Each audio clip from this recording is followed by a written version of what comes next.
Assalamualaikum warahmatullahi wabarakatuh. Perkenalkan, saya Aliftia Kumala Dewi dengan NPM 23540024 dari Prodi Pendidikan Guru Sekolah Dasar kelas 1 semester 2 Universitas Slamet Riyadi Surakarta.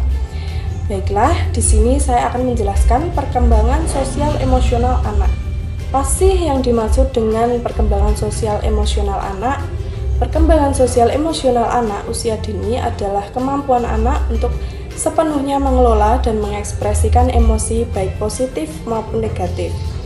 Anak-anak juga dapat belajar secara aktif dengan berinteraksi dengan teman sebaya dan orang dewasa di sekitar mereka dan menjelajahi lingkungan mereka. Perkembangan sosial emosional merupakan proses di mana anak belajar beradaptasi untuk memahami situasi dan emosi dalam berinteraksi dengan orang-orang di sekitarnya. Baik itu mendengarkan, mengamati, dan meniru apa yang mereka lihat.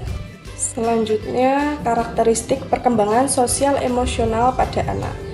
Anak usia dini, khususnya pada usia 4-5 tahun, sangat senang meniru pembicaraan maupun tindakan orang lain.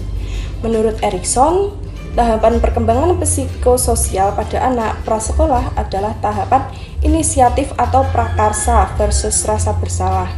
Nah, Moms, berikut ciri-ciri perkembangan sosial menurut Steinberg 1995, Huggins 1995, dan Piaget 1996 adalah 1.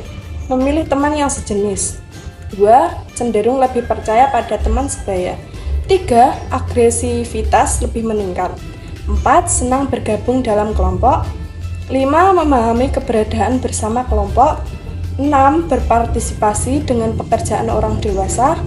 7. Belajar membina persahabatan dengan orang lain. 8. Menunjukkan rasa setia kawan.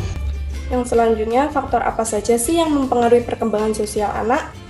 Faktor-faktor utama yang dapat mempengaruhi perkembangan sosial anak adalah sebagai berikut. Yang pertama, hubungan orang tua dan anak. Hubungan antara orang tua dan anak sangat penting untuk perkembangan emosi. Teori kedekatan menunjukkan bahwa kedekatan yang sehat antara anak dan orang tua dapat mengarah pada perkembangan emosi yang positif.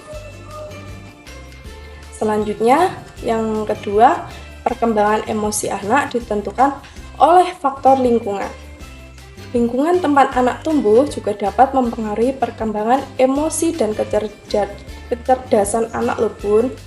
Faktor-faktor seperti kemiskinan, kekerasan dalam rumah tangga, dan pelantaran dapat menyebabkan pengalaman masa kecil yang buruk dan menghambat perkembangan emosi. Sebaliknya, lingkungan yang aman, mendukung, dan penuh kasih sayang dapat mendorong perkembangan emosi yang positif. Oleh karena itu, penting bagi moms untuk menciptakan lingkungan yang hangat dan stabil agar anak dapat berkembang. Yang ketiga, genetika. Juga salah satu faktor perkembangan emosi anak. Genetika juga dapat berperan dalam perkembangan emosi anak. Penelitian menunjukkan bahwa gen tertentu dapat mempengaruhi kecenderungan emosi tertentu pada anak. Namun, genetika bukanlah satu-satunya penentu perkembangan emosi.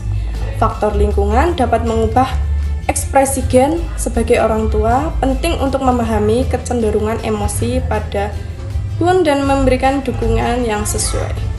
Yang terakhir ada pengalaman anak usia dini.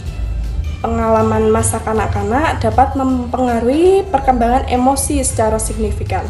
Pengalaman traumatis seperti pelecehan, penelantaran, atau perpisahan dengan orang tua dapat menyebabkan regulasi emosi dan masalah perilaku.